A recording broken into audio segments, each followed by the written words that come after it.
Well, hello everyone. I am excited about today's podcast. So this one has been like coming for a long time. People have been asking a little bit um for me to share how I get prepared for my vacations in Orlando. And so I think I'm going to do two small podcasts here. One on renting a home, kind of like our go-to um communities that we've done and kind of just our experience with that. And then the other one in 2 weeks will be about Disney. So everything Disney. So I'm just trying to like keep you entertained over here. I am currently actually, as you're listening to this, oh no, as you're listening to this, I am in Toronto with Alicia. So that's a good time. We are on a flight to Toronto, but I am leaving next Wednesday for Disney. And I'm saying I'm leaving for Disney, but I'm just like, we're just doing one day in Disney, but I am leaving for Orlando. And so the next two podcasts will be very relevant since I'm there and I can share a little bit of my tips and tricks on going to Disney and all the things that I know, but I don't know everything. So you still need to like be an adult and Google and watch YouTube videos because this is how I got my info, right? Okay, everyone. So first of all, I think it's really important that you like before you go and check houses. Okay, this is the podcast for someone that's like, I want to rent a house with a pool. Okay. So like that's the life we've lived. We have definitely flirted with the idea of hotel rooms or even a Disney resort. And we've never really bite the bullet just yet because I am someone that values having my own bedroom, my own space, and that the kids get to go to bed at a decent time and that Jeff and I get to have our own space once they're in bed. So when you live on a like a Disney resort, it's basically like a hotel room. It's one bed, two beds. I mean, you guys can definitely get your own bedrooms with your kids. It all depends on budget. But with my budget, it is just ridiculous for me to pay that price per night for a bedroom with two for a hotel room with two beds. Like I cannot do it. So, and the minute you get into suites, it's just insane. We're talking like close to $1,000 American dollars a night. So unless you have like time, what do you call it? Time change? No, not time change. Wow. Those things where you have special, like, unless you have obviously a deal of some sort, good for you. But for regular humans, I have not been able to like find anything that made sense to me just yet. And now maybe I've heard from people that live at Disney resorts that it is magical, that there's nothing that compares to it. And I can only imagine because the smell, it's like the air is different once you're on Disney soil. Like I cannot express how magical it is in my heart. I don't know if it's because like I've done Disney a lot with my parents when I was young. And so I just have a very, let's say, magical bond to Disney and just anything Disney, whether it's the water park or a hotel. If it's on Disney soil, like it has a special place in my heart. So I can just imagine that it is magical, that it is different. And you get like you have your own like little like pool and water park and you just feel the Disney love. And the obviously the what else? The workers, the employees, the Disney employees are magical. I can't explain it. It's for me, it's just everything that I love. But for our family and for my needs, for now, we always rent a home in a community and we have our own pool, our own space, and we make our way to Disney when we want to go and visit Disney parks. Okay. So we're going to talk everything Disney next week or in 2 weeks. But now I want to talk about if you're like, I want to rent a home. I don't even know where to start. I don't blame you. There's so many homes. Like that's a huge market in Orlando. Families go there. Okay. Now, when you're going to Orlando, obviously March, April, weather is beautiful. February is colder, but you can be so lucky with weather and you can be also not lucky with weather. So like in my mind, I'm like, man, like we're just like rolling the dice here. But your chances are really better to get warmer weather in March. And so on. But it is what it is, right? Like if you can only go in February, it is what it is. So flights, I would always book my flight. Like your first task is your flight. Okay. You need to book flights that are appealing to you. And for us coming out of Moncton, just FYI, the direct flight to Orlando with Air Transat is up and running. Not right now, but it is for the month of February, March, and I think April. And it goes out every Wednesday morning. So only once a week do we get a chance from Moncton Airport to go direct to Orlando. If you want to go out of Halifax, I think it's another day where you could have maybe 2 chances of going direct. I highly, highly recommend direct flights. It is the dream. Okay. So it's like a 3 to 4 hour flight. And you just look good. It cannot be more simple. Okay. So obviously efficiency with kids is the best, and it's an early flight and you land in Orlando. Now, when you land, you're definitely going to be renting a car. So once you have your tickets booked for your flight, you want to go and get your car. Apparently they're like in shortage. So you just want to have that reservation underhand. Do not worry about houses. Like there's so many houses to choose from, but like you want to like get it together, like pretty close together. But like the first thing is the flight, right? And hopefully you get good prices for flights right now because they're ridiculous. Okay. So once you land, you're going to go and get your car. Like everything's like friendly, like they know you're coming. Orlando is ready for your family vacation. So you get your car, but your house will most likely not be ready. One thing that I do is I reach out to the host of the house, and we'll talk about houses, but I reach out to the host and I ask if the house is taken the day before. If not, they usually do allow me for a early check-in.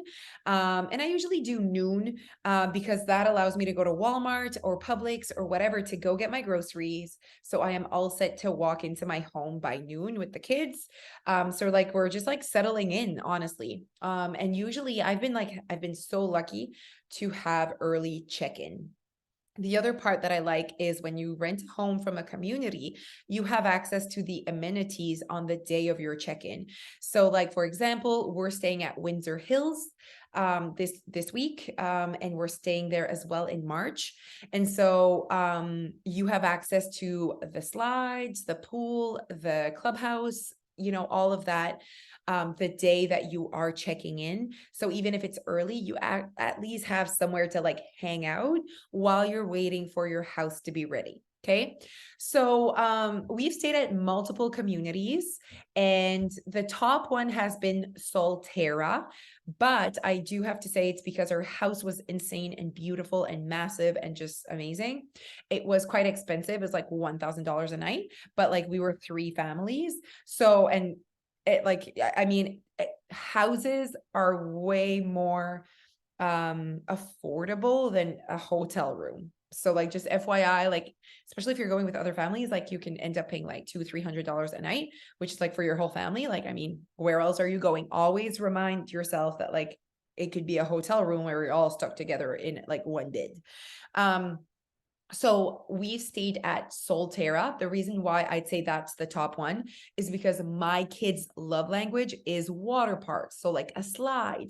Also, I look into if the pool is heated. So not your personal pool. You usually always have options for personal pool. Like your personal pool, usually you can always get it heated.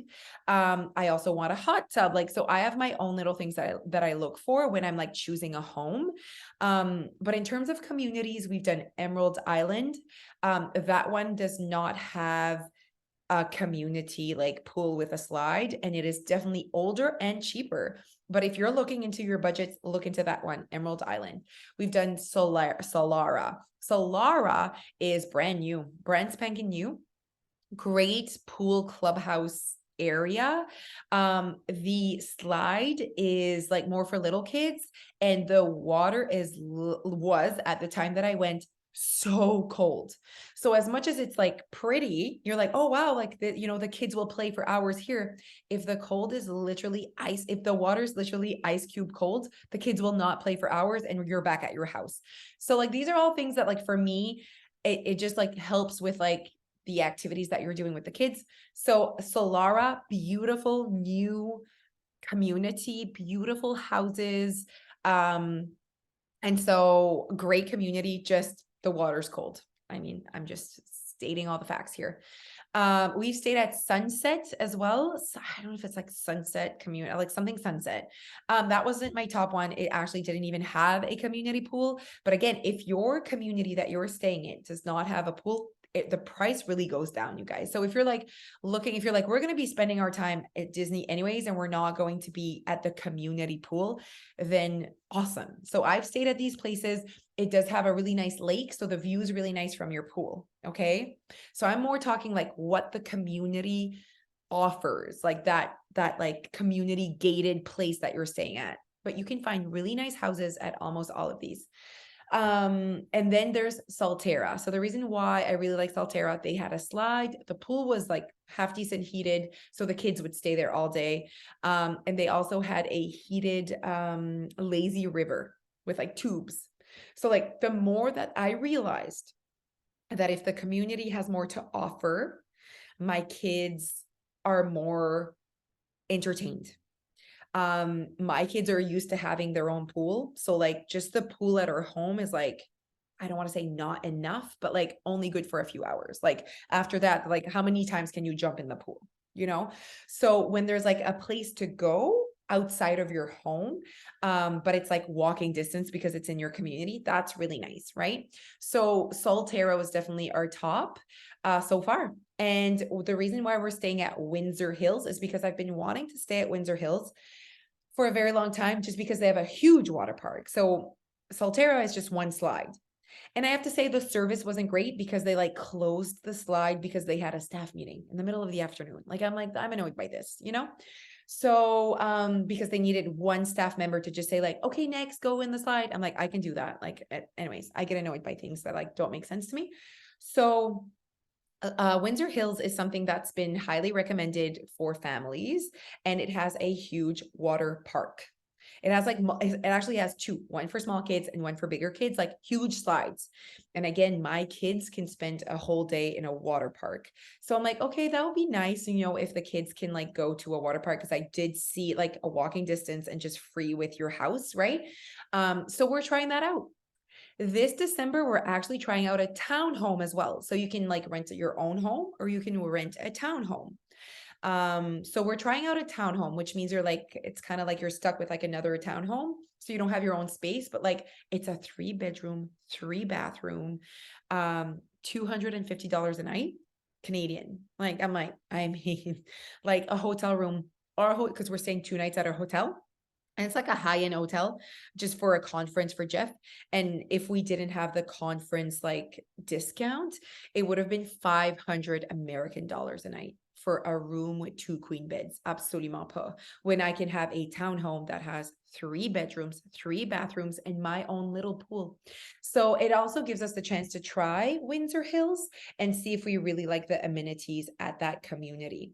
It is also the closest community to Disney. So all of these ones that I told you, the 5 that I like talked to you about, they're all within 15 minutes of Disney of driving. Like they're all close to Publix and Target and Walmart. Like they're very well located.